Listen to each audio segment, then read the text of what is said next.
It's a glorious day here at Cabinet Joint. I'm Justin, and in today's video, we're going to be assembling a base integrated under-counter microwave cabinet. Now, essentially, the job of this cabinet is to take your microwave off of your wall or off of your countertop and stick it into a base cabinet. For this customer, they're going to be doing it in an island. The other part of it is it creates some storage underneath. You have a drawer right here. Creates a nice, sleek spot for you to put your microwave. It's a really clean look. This is a integrated cabinet, and basically what that means is this has an extra spacer here on both sides on the style, and that is going to make it more clean, sleeker, complete look. But there's also a base under counter microwave cabinet that does not have these extra spacers, and essentially there's just a little bit more of a gap there that you'll see around your microwave. So talk to your cabinet coach, get the specs on your microwave, and figure out which option is better for you. If you want to know more features and benefits, we have a separate video dedicated to that. The link for that video will be in the description. Whether your microwave cabinet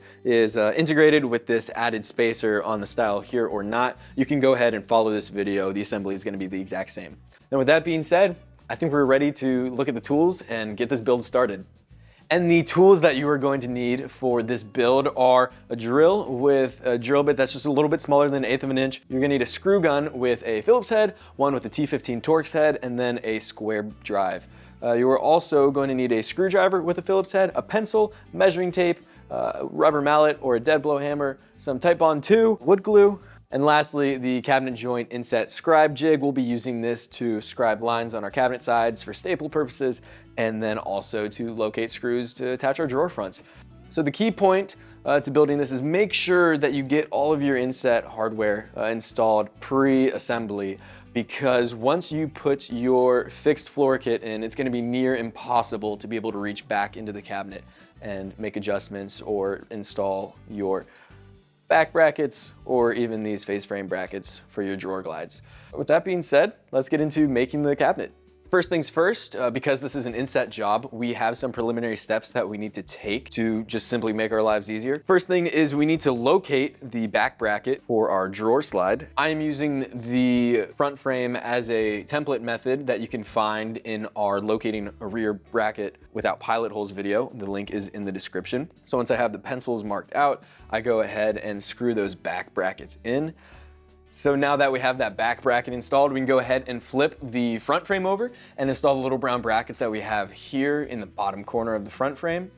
And then once we put those screws in, we can go ahead and start building the box of our cabinet. So this build is very similar to any other base cabinet build, except now it has a fixed floor kit, which you'll see here in a second. So I'm using Type-On 2. I'm gonna glue around the grooves. I'm going to glue the top and the bottom rail, and I'm also going to put glue on that center rail because once again, this is a fixed floor kit, so you'll see there's essentially a middle shelf that it's going to slide into here. Once I have the glue in, I can go ahead and install both of these sides, and once I have the sides installed, I'm gonna put glue halfway up the dovetail groove there. Once again, I'm putting it only halfway up because as I slide the bottom and the top in, that glue is just gonna smear all throughout that groove.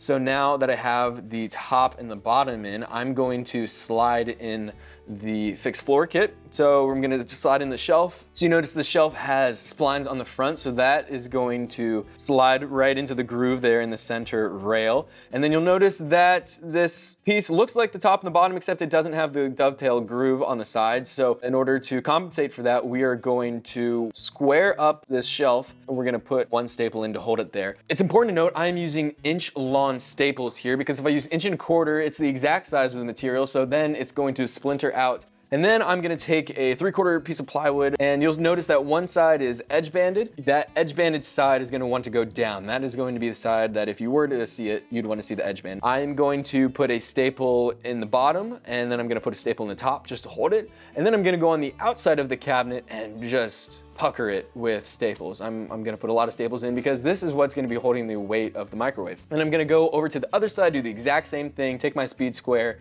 and square up the shelf, tack it in with a staple, and then put the cleat in once again with the edge band facing down. Tack this side square as well, and I'm going to shoot a bunch of staples here into the side of the cleat. Now that my top and bottom are in and that my fixed floor kit is in, I'm going to put a mark on the back of the side at the center of where the shelf is. That way, once I put the back in, I can connect those dots and know where to staple then into the fixed floor kit. So now I'm gonna go ahead and glue the sides and the top and the bottom.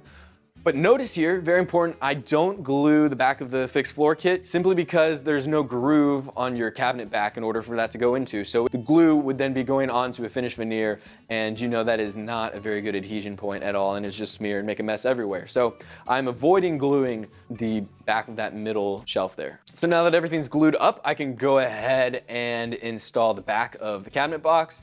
And I'm gonna use my mallet to pound the back onto those grooves that are there for the top and bottom. And I'm gonna go ahead and switch to 1¼ staples. And I'm then going to staple the back onto the top and the bottom using the pre-bored holes as a reference where to staple. Then once I have my top and bottom stapled, I'm going to connect the dots that I made on the back of the cabinet sides. I have a framing square here. You can use any straight edge that you want and simply connect the pencil marks that we made on the back of the sides, and then that will give you a point of reference of where to nail into to catch that middle shelf. Now be careful as you're nailing that you're nailing straight and you're not nailing at an angle, because then you might have some staples that pop out through your inside of your cabinet. Now that the top, bottom, and middle shelf is stapled, we can go ahead and use our cabinet joint inset scribe jig, make a line on the cabinet side here. If you don't have our scribe jig, you can simply use a tape, you can use a pencil. That mark is going to be 1/2 inch down from the back of that side there, and that's going to be where you want to staple so that you are stapling directly into the center of your cabinet back. Now that my cabinet box is assembled, I'm going to place it in the upright position, wipe any glue squeeze out that I might have inside the cabinet with a wet rag. And now that all the glue is cleaned up, I'm actually gonna put the cabinet on its back and install the toe kick backer. To install the toe kick backer on a cabinet like this with one extension leg, I go ahead and install first on the side without the extension leg that has the cutout. I go ahead and staple it into that side there. To save time, you could measure, it would be 2 3/8 from the back of the leg there, but instead I'm just gonna eyeball even spacing from the back of the face frame, and I'm just gonna staple it in from the side. So now I'm going to set the box to the side, and I'm going to take my drawer box. On the bottom of the drawer box, you see those pre-drilled holes. You're gonna take your BUCM undermount clips and install those onto the bottom of your drawer box. And then once you have those 4 screws put in, I'm gonna go ahead and grab my drawer front. I'm gonna put that on its face, and then on the back of the drawer front, I am measuring 1/2 inch from the bottom on both ends. And then I'm gonna take my drawer box, put it on top of the drawer front, even up the sides, and then I'm going to line up the bottom of my drawer box with those marks that I previously made. Once I have it where I like it, I'm going to use my jig and my center punch to mark out where I'm going to drill. You can also use a pencil. The center punch is just nice because it creates a little dimple, so that way your drill bit doesn't run off. If you don't have a jig, it is 1 inch in from the side and 1 inch in from the top or the bottom. So then I am ready to drill the holes. I am using a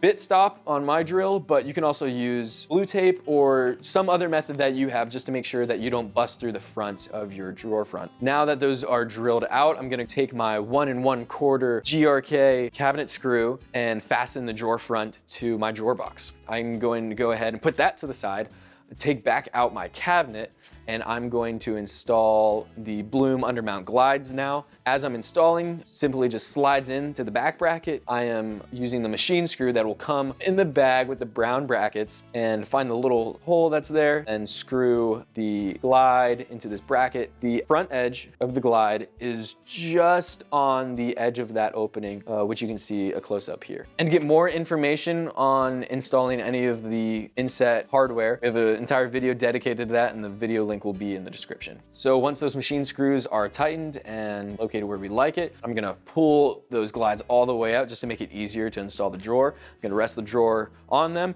and I'm push it back, wait for that click. Now that it is clicked in, I know that my drawer is engaged and my drawer is in, and basically adjust until all the margins are right. If you look, I need to move it to the left a bit, and I also need to move it up. So I'm gonna use the undermount clips in order to get that adjustment. And now we have a completely built cabinet. Now you might be looking at the top and saying, wait, we have done nothing there. The top is completely open. That's where the microwave is going to be installed. So now your cabinet is complete, and now you can see it's a pretty simple cabinet to build. The biggest thing you want to watch out for is make sure, if yours is an inset job, to install all of the inset hardware prior to assembling your box, because otherwise with this fixed floor kit in here, it's going to be really difficult to get back in there, install the back brackets and in the front frame brackets here as well. Now, once again, reminder that this is the integrated cabinet. So you have this spacer here, and it helps just create a more custom, seamless look then to go around your microwave. This is a great option. It helps get your microwave off of the countertop, and it is a great way to integrate your microwave into an island or into another base cabinet like this customer is going to do. So make sure you are in contact with your cabinet coach and clarify and figure out all of the specs for your microwave if you want to have a cabinet like this. So if you have any further questions on this cabinet, you can go ahead and reach out to your cabinet coach, or you can call us at 888-211-6482. Thank you guys for watching. Have a great day.